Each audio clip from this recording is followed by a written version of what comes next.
네, 6월 3일 대통령 선거를 앞두고 대선 주자들을 만나보는 시간인데요. 오늘 대선 시그널에서는 한동훈 국민의힘 대선 경선 후보를 연결해서 자세한 얘기를 나누겠습니다. 후보님 나와 계시죠? 예, 안녕하십니까? 예. 어제 밤 늦게까지 국민의힘 이강 후보인 김문수 후보와 양자 토론이 있으셨는데요. 이게 마지막 토론이잖아요. 마치신 소감을 좀 여쭙겠습니다.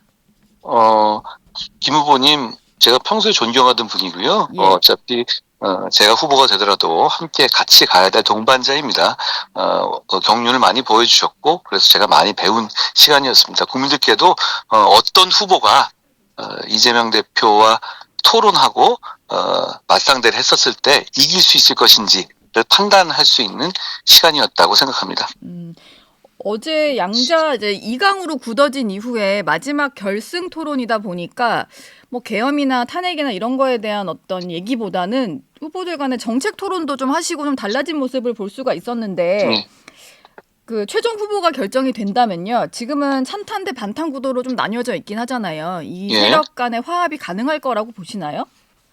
음, 제가 예. 이 여당 대표로서 작년 말에 계엄을 저지했고요. 그 과정에서 당에서 쫓겨났죠. 네. 그런데 그로부터 지금 4개월이 지났습니다. 그런데 결국 과거에 우리 당이 탄핵의 강을 건너는 게 4년 걸렸어요. 네. 그런데 제가 다시 당원과 국민들의 선택을 받아서 우리 당의 후보로 최종 결정되면 그 자체가 우리 당이 계엄의 바다를 건너는 것을 의미한다고 생각합니다. 그러면 제가 당선이 된 이후에 네. 모든 분들 함께 이제는 이기는 길로 하나의 목표로 갈 수 있을 겁니다. 계엄에 대한 얘기는 사실 어제 별로 안 했던 이유는 저는 계엄을 강력하게 저지했던 사람이고 네. 김문수 후보는 계엄에 대해서 위헌이라고 생각하지 않는다는 발언을 이제 12월에 하시면서 그걸 유지해 오셨잖아요. 네. 그렇기 때문에 그 입장이 다르다는 것은 그간의 토론으로 충분히 했기 때문에 별도로 안 했던 것이고요. 뭐 그게 중요하지 않아서 이야기하지 않았던 것은 아닙니다. 예, 이미 뭐 그 전에 토론 과정에서 많이 나왔던 이슈이기 때문에. 예, 근데 제가 그 경선이 모두 끝난 이후에 본선 주자가 정해지면 화합할 수 있을지를 여쭤본 이유가 예, 그 여권 일각에서도 지난번에 보면 2007년 대선 때 친노 비노가 좀 이제 경선을 했었던 정동영 예, 후보가 당선이 됐던 그 당시 대선 경선 있잖아요. 예, 그때 비유를 하시는 분들이 있어요. 당내 예, 화합이 안 될 수 있다. 이런 걸 우려하시는 분들이 좀 있더라고요. 예. 그래서 한번 질문을 드려봤는데 음, 후보님 생각은 가능할 거다라고 보시는 거네요. 당연하죠. 예. 지금 당원들이 얼마나 승리에 목말라하고 승리를 원하시는데 그런 일이 다 되겠어요. 지금 예. 그건 패배주의입니다. 예. 그때는 어차피 게임이 안 됐을 때니까 그랬던 거잖아요. 예. 저는 제가 당선돼서 계엄의 바다를 건너고 우리가 함께 모여서 윤석열 대통령과 이재명 대통령을 함께 과거로 보내자라는 강한 명분으로 싸우면 우리가 이긴다고 봅니다. 이기는 선거에서 왜 어떤 분이 참여하지 않겠어요? 그거는 기우라고 생각해요. 제가 네. 후보가 돼서 모든 분들 잘 함께 갈 겁니다.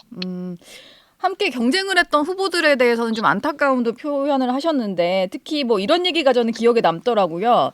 조금 일찍 배웠다면 홍준표계가 될 수도 있었겠다. 뭐 예, 이렇게 예. 애정을 많이 표시를 하셨는데 뭐 이것과 좀 별개로 예. 지금 한동훈 캠프 특보단장 하시는 김종혁 단장 같은 경우는 홍준표 후보가 경선에서 탈락하자마자 거기를 도왔던 의원들이 다 이제 김문수 캠프로 가버리는 거에 대해서 좀 지적을 하셨더라고요. 예, 예. 한동훈 후보는 그런 움직임에 대해서 좀 어떻게 보셨습니까? 저는 홍 후보님, 이번에 사실 홍 후보님한테 제가 그동안 욕은 많이 먹었지만, 예. 직접 제가 대응하고 만나본 건 처음이었는데 매력적이시더라고요. 네. 왜 홍준표 하는지 알겠어요, 제가. 그래서 참 저는 앞으로도 많이 가르침 받고 싶고요. 예. 그런데, 홍 후보님 좀 굉장히 강하시고 멘탈 강하신 분인데, 탈당까지 선언하시면서 정치 참 비정하다. 이게 무슨 그 당권을 노리는 세력들이 있고 대권을 원하지 않는 세력이다. 이런 말씀 페북에 쓰셨잖아요. 예. 그런 걸 보고 그리고 또 거기 캠프에 있었던 분들이 홍 후보님을 배웅하러는 안 나가고 바로 곧바로 같은 건물에 있는 다른 캠프의 사무실로 즉시 옮기는 걸 보고 네. 이건 좀 이상한 거 아닌가 생각을 했어요. 왜냐하면 저도 이제 다른 캠프 이제 그 여덟 분 이상이 됐었잖아요. 예.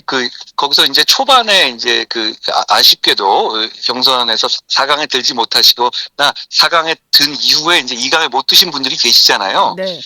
그분들에 있었던 아주 좋은 우리 이 정치인들을 모시고 싶어서 이렇게 많이 얘기했는데 대부분 반응은 저한테 그래서 오시기로 한 분들이 계시거든요. 예. 그런데 그분들이 말씀은 그래도 후보에 대한 예의, 의리 이런 것 때문에 바로 갈 수는 없다. 네. 후보한테 허락을 좀 받게 해달라. 예. 그리고 후보가 조금 마음을 추스린 다음에 허락을 받으면 요 다음 단계에서 반드시 가겠다. 이렇게 얘기들을 다 하시더라고요. 네. 이게 이게 도리에 맞는 거죠, 사실은. 그런 면에서 보면은 저는 정치 참 비정하다라는 생각을 했습니다. 왜냐하면 그렇게 바로 그럴 건 아니지 않나 하는 생각은 했어요. 네. 혹시 홍준표 후보랑은 또 따로 연락을 하셨거나 만나실 계획이 있거나 그러실까요? 지금은 연락을 잘 안 받으시더라고요. 네. 그런데 저는 제가 후보가 돼서 하는 과정에서 홍준표 후보님의 힘을 꼭 같이 하고 싶어요. 네. 그랬을 때 우리 국민의힘의 전력이 큰 차이가 날 것 같습니다. 알겠습니다. 뭐 홍준표 후보 캠프에 있었던 분들이 또 김문수 캠프로 가면서 지지 선언도 이어지고 있고 이런 상황인데 대부분 뭐 친윤계로 분류되는 분들이에요. 그러다 보니까 일각에서는 친윤계가 이렇게 또 김문수 후보 쪽으로 막 쏠리는 게 결국 한동훈 후보의 선출을 막기 위해서다. 뭐 이런 얘기들이 좀 나오더라고요. 실제로 좀 후보님께서도 그런 움직임 같다 이렇게 좀 느끼시나요? 저는요. 그리고 우리는 목표가 이번 대선에서 승리해서 이재명의 이 위험한 세상을 막고 좋은 나라 만드는 겁니다. 네. 그것뿐입니다.